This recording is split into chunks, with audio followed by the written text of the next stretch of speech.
মহাভারতের বিদুর নীতির, বিদুরের জ্ঞানের বাণী মধ্যে বহু মূল্যবান নীতিকথা রয়েছে, যা আমাদের ব্যক্তিগত, পারিবারিক ও সামাজিক জীবনে চলার পথে দিশা দেখায়।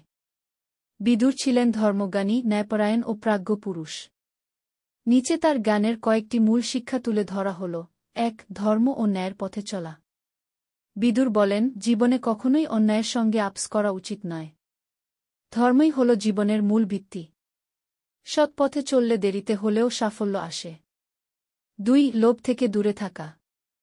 লোভ মানুষের সর্বনাশের কারণ। বিদুর বলেন, লোভ পাপের জন্ম দেয়, পাপ থেকে ভয় আসে, ভয় থেকে মৃত্যু, তাই লোভ বর্জন করাই শ্রেয়। ৩. ক্রোধ নিয়ন্ত্রণ করা।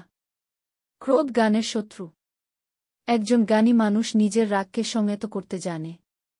বিদুর বলেন, যে ব্যক্তি রাগ নিয়ন্ত্রণ করতে পারে সেই প্রকৃত বিজয়ী। ৪. বুদ্ধিমানের পরামর্শ গ্রহণ করা।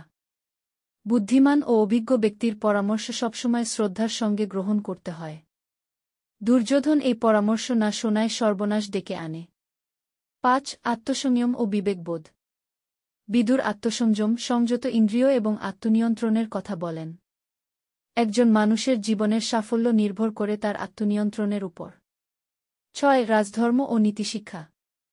রাজা বা শাসকের দায়িত্ব নিয়ে বিদুর বলেন, রাজাকে প্রজাদের কল্যাণের জন্য কাজ করতে হবে, নিজের সুখের জন্য নয়।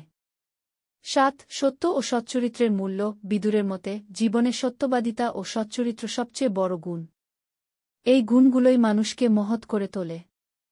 উপসংহার, বিদুর নীতি আজও আমাদের জীবনে সমানভাবে প্রাসঙ্গিক।